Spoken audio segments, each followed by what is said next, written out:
Bonjour à tous, on se retrouve aujourd'hui pour une petite démo de la nouvelle version de Métro Paris, la version 3.0 qui est disponible depuis quelques jours sur l'App Store. Alors on va s'attarder aujourd'hui plus particulièrement sur l'option réalité augmentée qui est disponible en fait dans l'onglet localisé.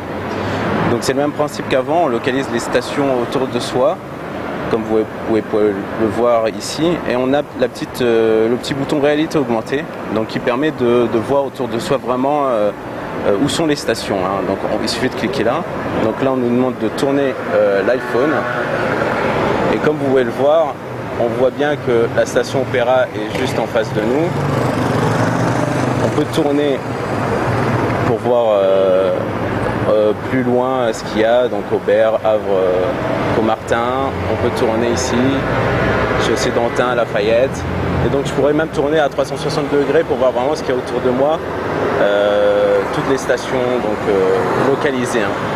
Donc l'autre petite option, c'est quand on descend l'iPhone vers le bas, vers le sol, vous pouvez voir en fait une liste de ces stations. Donc là, disons que je veux aller par exemple à Chaussée d'Antin, donc il suffit de cliquer dessus et vous pouvez voir une boussole qui vous permet qui vous donne en fait la distance et la direction vers laquelle est cette station.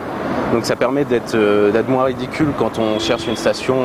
On n'est pas obligé de lever les bras en l'air en fait. On peut marcher simplement comme ça.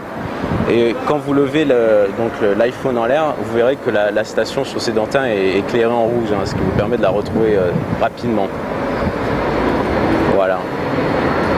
Donc autre possibilité, lorsque on retourne sur la partie localisée, donc on a aussi ajouté les points d'intérêt, ce qui est marqué en POI là. Donc les points d'intérêt, ça permet de localiser en fait tout ce qui est restaurant, café, hôtel, les taxis et d'autres points d'intérêt intéressants. Donc vous pouvez sélectionner dans préférences. Donc là il m'a localisé tout ce qui est autour de moi.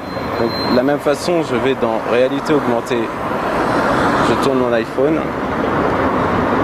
et là vous pouvez voir qu'il y a le taxi, la bande de taxi qui est derrière le bus par exemple. Vous avez les McDonald's, la durée qui est un peu plus loin derrière. Si je tourne, vous avez les Starbucks, le McDo qui est derrière aussi. Bon, il faut savoir que c'est mis à jour en temps réel. Donc si je marche, les distances seront mises à jour en temps réel, les dispositions, la profondeur, la 3D sera mise aussi à jour en temps réel. Donc là, de la même façon, lorsqu'on regarde en bas, on peut se dire tiens, je vais aller m'acheter des macarons à la durée par exemple, qui est pas très loin, à 479 mètres. Donc là il me dit voilà, je dois aller vers la gauche. Donc de la même façon, lorsque je lève mon iPhone, la durée est en rouge maintenant, donc ce qui me permet de le repérer facilement. Donc voilà, je peux voir autour de moi exactement de la même façon tout ce qu'il y a d'intéressant. Donc voilà pour la réalité augmentée disponible dans la nouvelle version 3.0 de Métro Paris. Donc j'espère que ça vous plaira et que vous pourrez en profiter pleinement. Voilà, merci à tous, au revoir.